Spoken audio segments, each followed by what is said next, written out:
Do you remember a time, like what is your first memory of when you had to make a big decision and you had to do it on your own? So your parents were no longer like hanging out alongside you maybe, and you were faced with making a big decision and you had to make that decision on your own. I'll give you a second to think through that.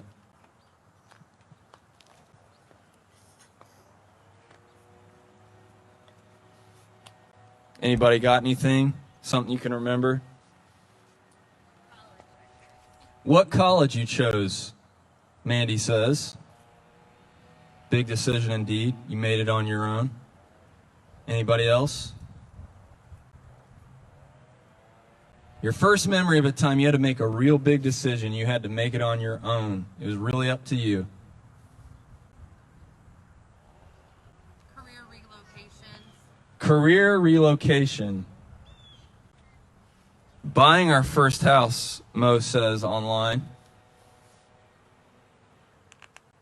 What else? What's something that you had to do on your own? It's a decision you had to make on your own. And it was just you.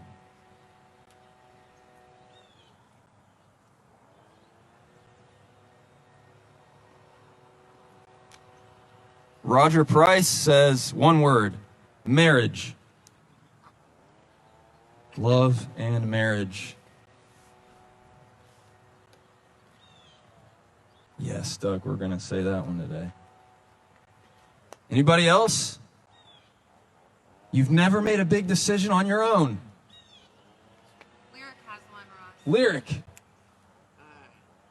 Choosing either virtual or attending school. Great example. Lyric has had to decide, mostly on his own, whether to do virtual schooling or to do it in person. Good example, Lyric. Kirsten. Getting baptized. I'd say that qualifies. We'll count that one. Sue says to go to college, and then again, we have a second for get married. Anybody else? Anything else? Yes, Iva. What was that, Tyler? Picking a job. Yeah.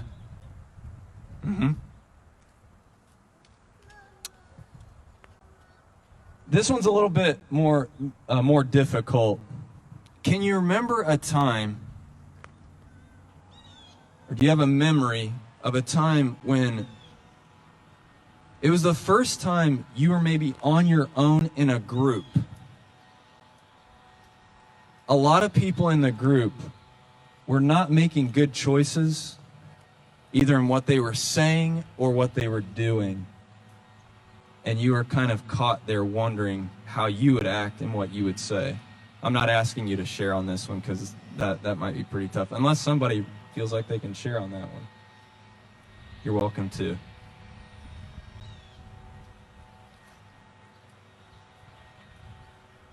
Everyone, for whatever reason, this one made people laugh. Are you reliving some of your bad days? No? That sounded sarcastic. So it sounds like for some of our crowd, you may have gone with the crowd. Is that right? You are the crowd, Christy says. Oh, man. Oh, that's good. I remember my dad, some of you know my dad here.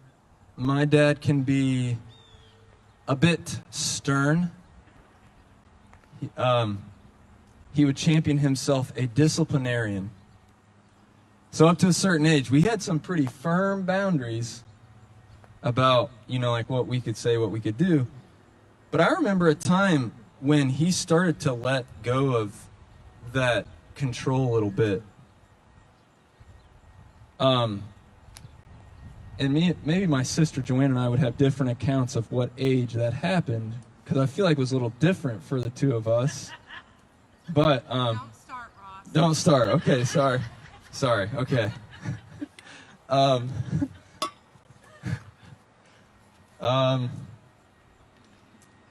but I remember, like, my dad letting me all of a sudden go to do something with friends or go to a place where, honestly,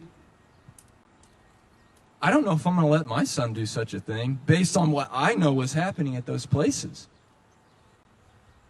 And I remember those times for the first time being in a crowd when people were doing things and saying things that I knew in my, like, gut weren't probably the right things to be doing, the right things to be saying. And I was faced for the first time with, what am I going to do? What am I going to say? And like the rest of our crowd, I have to admit, I probably went way more with the crowd than kind of standing on my own at times, doing the right thing or saying the right thing. Anybody feel like that's been you in your life? You went way more with the current instead of doing the harder thing of kind of swimming against the current? Or at least saying, I have to get out of this water right now.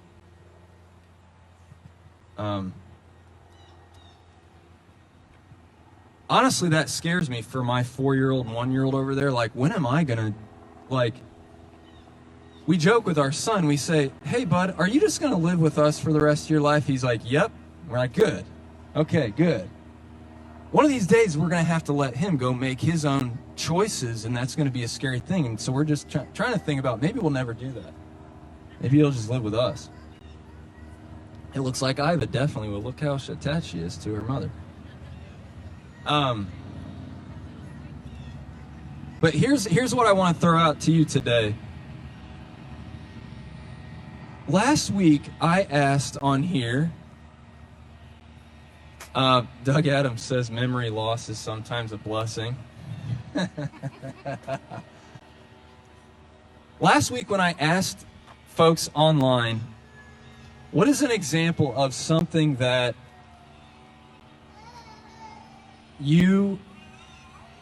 our kids are very active today. That's okay. You shouldn't be sorry. Listen to ours. That's a sign of life among us, new life. We're not sorry for that. I asked folks last week, is there something that you've come to believe about God that may not be true? If you were to step back and reflect on it for a minute, you've come to believe it about God. It's not true. It's more a product of your existence in a fallen world. I know, it's pretty complicated. I asked, is there something that you've come to believe about God or think about God that may actually not be true and is actually a product of your living in a broken world with broken people? And we got 3 or 4 of the same responses. Did you see it last week? 3 or 4 people brought up a sort of similar idea. Anyone remember what it was? What was it? Yes. There were several responses that were like, why does God allow such evil to happen? Why are, like, evil and corrupt people allowed to be in leadership for so dang long? And I might add to that, we've got a good long history in the world of evil, corrupt people running the world and doing incredible, tragic harm. Why do such things happen? We're going to explore that question today. I switched what I was going to talk about today based on your responses. I've told you this is a conversation. I'm serious about that. I was going to talk about something else. So, I have a question for you. I'm going to talk about politics for a minute. How do you feel right now? Did your anxiety go up? Yes? No? There's this old thing like you can't talk about religion and politics at the dinner table. You can't talk about politics in church. Garbage. Jesus has something to say about every aspect of our lives, including and especially politics. Don't worry, I'm not going to tell you how to think today. But I want to ask you this. When Donald Trump was elected president in 2016, he was president for 4 years, in case you didn't know. Do you think would you say that was God's will, that he was president of the United States, elected in 2016? Or would you say that it was more a product of human free will? So people voted for Donald Trump and he won more electoral votes and was president. Or would you say it's some strange combination of both and I don't know?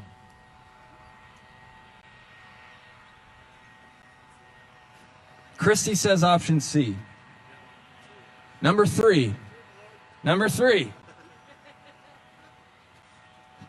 What else? Who else we got in the house? What do you think?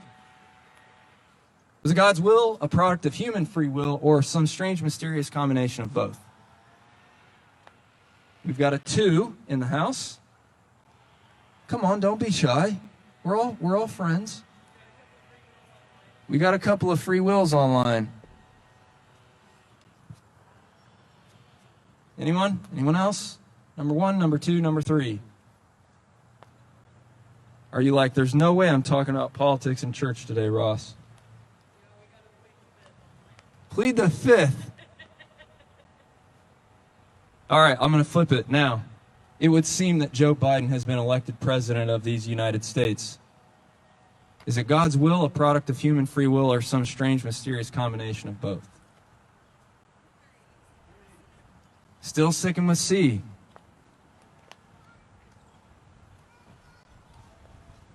If you were to tell the truth, like you had to tell what your honest gut reaction is before kind of filtering it with what you should say. Either one, 2016 or 2020, were you more ready to say one or the other was God's will and the other one was not? Or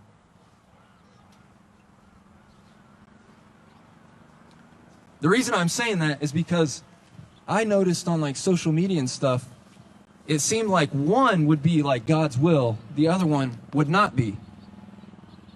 On both sides. Like, yes, God finally delivered this country in, whatever, 16. Same thing in 20. They would chalk one up to, I can't believe humans did this. And the next time be like, thank you, God, for doing this. So that's the question for today. Is what's happening in your life, in our world, a product of God's will, your free will, or some strange, mysterious combination of both, and you're not sure you're ever going to know? Tyler, you still sticking with 3? Okay. Today, I want to throw this out there, and then I welcome your disagreement about this, or conversation about it. The most dangerous gift that God has ever given to humankind is freedom. I'm not talking like American freedom. I'm talking like spiritual freedom, holistic freedom. Like right now, today, it's up to you how you choose to live, what you choose to say, what you choose to do. It's the most dangerous gift God has ever given, and yet it is the best gift in many ways, because it is the gift that makes for relationship. Think about it. Is a relationship really a relationship if one person forces the other person to do things? Would you call that a relationship, or would you call that like abuse? Right? Closer to abuse, I think. No. God creates human beings with freedom and power to know God, to love God, and to do right with God. God creates human beings and gives them freedom and power to know God, love God back and to do the right thing with God. The only thing I want to do today is I want to show you a moment in the Bible where that dynamic plays out. It's Matthew chapter 26, if you want to follow along. There are a few moments that happen in there where you get a glimpse of how some people use their freedom and power in one way, and it has these consequences. Other humans use their freedom and power in another way, and it has different consequences.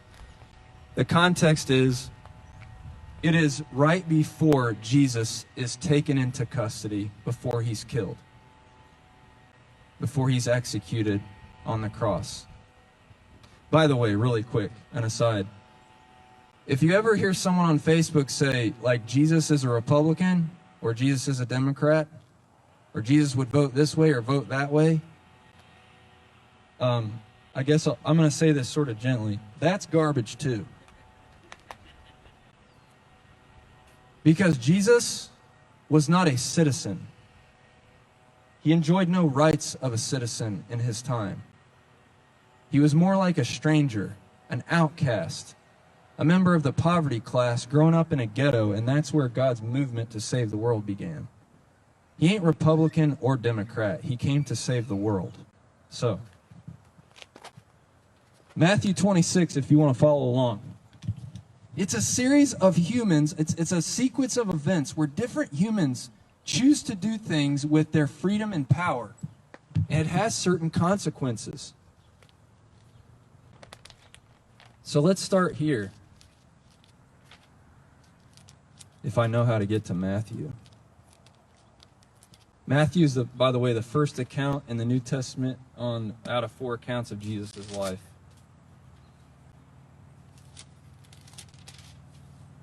It's the longest account. So first one here. 26, I'm just going to go through these quickly just to show you how different people choose to use their freedom, their free will, and power in relationship to Jesus and the consequences it has. 26, starting with verse 1. When Jesus finished speaking all these words, he has a big long passage about judgment of the nations. Yay! And then it says, when Jesus finished speaking all these words, he said to his disciples, "You know that the Passover is 2 days from now, and the human one will be handed over to be crucified." Then the chief priests and elders of the people gathered in the courtyard of Caiaphas, the high priest. Here's the big thing. They, chief priests and elders, were plotting to arrest Jesus by cunning tricks and to kill him. Example 1. You have a group of people who are in power. They're just not like political leaders, they're religious leaders, and they've used their freedom and power to try to arrest Jesus with cunning tricks, and they plot to kill him because he's a threat. That's how they use their freedom and power. Let's skip forward. There's another guy. I don't know if you've ever heard of him. His name is Judas. Heard of him? This is how Judas chose to use his freedom and power. Then one of the 12, this is verse 14, who was called Judas Iscariot, went to the chief priests and said, "What will you give me if I turn Jesus over to you?" They paid him 30 pieces of silver. From that time on, he was looking for an opportunity to turn him in. Some people have wondered, maybe Judas was destined by God to betray Jesus. What do you think? Was it a product of God's will? Was it his free choice? Some strange, mysterious combination of both. Tyler, what do you got? We got a shoulder shrug. What do you think? Did Judas was it all mostly free will? He chose to betray Jesus. It was God's will, or it was some strange, mysterious combination of both. What do you think?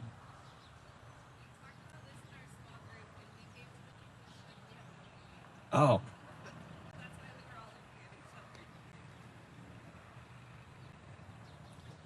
Really quickly, can I just kind of applaud your group for that?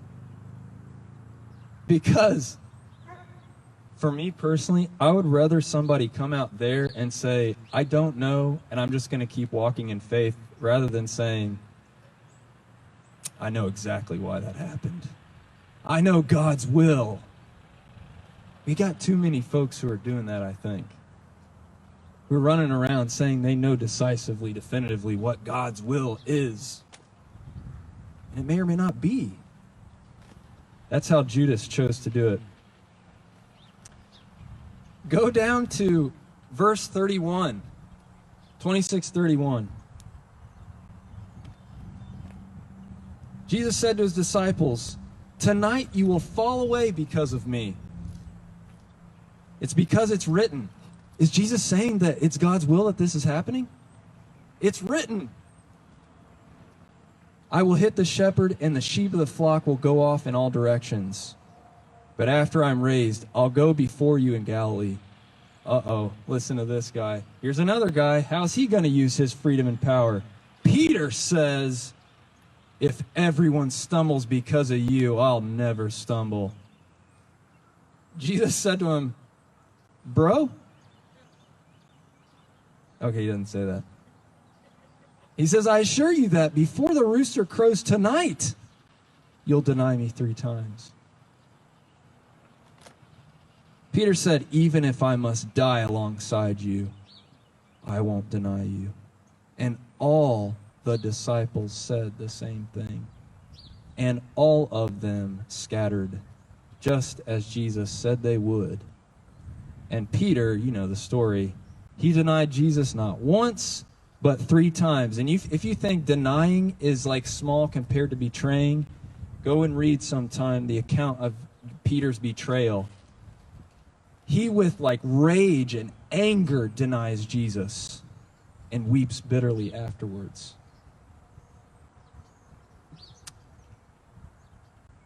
Is Jesus saying that these things were like scripted out to happen by God?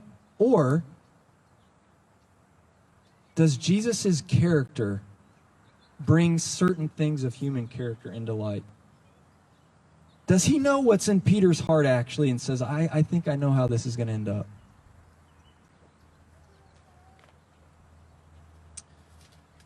Finally, now, the last thing I'll share with you today on this story,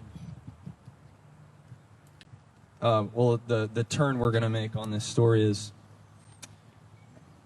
Jesus gets arrested. That's the consequence of what happens. These people make these choices and he gets arrested. When he's getting arrested, one of his people cuts off the ear of somebody. And Jesus says to him in verse 52, put the sword back into its place. All those who use the sword will die by the sword. He says, or do you think that I'm not able to ask my Father, and he will send to me more than 12 battle groups of angels right now? Did you catch that? Jesus is saying, right here, right now, I could ask my Father to send 12 battle groups of angels if I wanted to, but I won't. Don't you think the disciples were like, yes, let's do that. Do just that. Let's have 12 battle groups of angels right now. That sounds great. Here's the thing. If he does that, he takes away your freedom. And now it's just God forcing his way into the mix. Your freedom, your power are gifts. For you to know God, enjoy God, and to build God's great purposes for humankind. That will be true for the rest of today. It will be true for tomorrow. I don't care who the president is. You're going to have to choose in this local community how you're going to be a part of the good. With your family, your friends, your neighbors, your local community, you're going to have to choose whether or not you want to fight injustice with Jesus. I am too. I'm going to be faced with that choice. Just like when you were 16 or whenever it was you were when you started falling with the crowd like I did, nothing's changed whether you're 30 or 40 or 50 or 90. You still got to decide. Will you go with the crowd's evil, injustice, and oppression, or will you follow Jesus with your freedom and power to fight evil, injustice, and oppression? In closing, this story also has people who choose to use their freedom and power differently. We're going to close with their examples today. While the chief priests and elders are plotting to get Jesus arrested and killed in secret, while Judas is choosing to betray, Peter is choosing to deny, and one guy whips out his sword and cuts a guy's ear off, you have this. Same chapter. Verse 6, when Jesus was at Bethany visiting the house of Simon, who had a skin disease, a woman came to him with a vase made of alabaster containing a very expensive perfume. She poured it on Jesus' head while he was sitting at dinner. Now when the disciples saw it, they were angry and said, if I may say so, very sanctimoniously, "Why this waste? This perfume could have been sold for a lot of money and given to the poor." But Jesus knew what they were thinking. He said, "Why do you make trouble for this woman? She's done a good thing for me. You'll always have the poor with you, but you won't always have me. By pouring this perfume over my body, she's prepared me to be buried. I tell you the truth, that wherever in the whole world this good news is announced, what she's done will also be told in memory of her." While the chief priests and elders are plotting to kill Jesus, Judas is betraying Jesus, Peter's denying Jesus, this woman anoints Jesus. She uses her freedom and power and her jar of expensive perfume to give to Jesus. What will you do with your jar of expensive perfume? The gifts you have, your time, your talents, your freedom, your power, your life. What will you do with your expensive jar of perfume? I don't literally mean your perfume. I mean, unless you want to do something crafty and creative with your perfume, I guess. You've got a jar. What are you going to do with it? We miss this, man. Jesus was infamous at this point. A criminal at this point. Listen to this. On the first day, this is verse 17, same chapter, on the first day of the festival of unleavened bread, the disciples came to Jesus and said, "Where do you want us to prepare for you to eat the Passover meal?" He replied, "Go into the city to a certain man and say, 'The teacher said, my time is near. I'm going to celebrate the Passover with my disciples at your house.'" The disciples did just that. Big whoop, right? Some certain man whose name we'll never know said, "Yeah, you can use my house." "Sure." "Oh, I know who you are." "Yeah. You can use my house for the Passover if you want." "What will you do with your house?" Your estate, your freedom, your power. Lastly, this one. I saw this on a post recently. Jesus said at that supper table, "Hey, one of you is going to betray me. I can see it in your heart. It's the one who's about to dip this piece of bread into the cup." Judas dips it in the cup and he's like, "It's not me, right?" Jesus uses his freedom and power to still eat with Judas.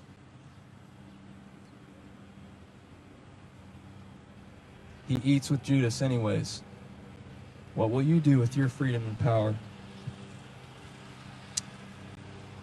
Like I said, it doesn't matter who is president. It does matter, but it matters more for you and your people around you, what you do with your freedom and power. Those are your greatest gifts. So, I don't think I've resolved whether things are more product of God's will, your will, or some strange, mysterious thing. I'm probably in the camp of I don't know. But I know this. You have freedom and power, and they are gifts. Let's pray.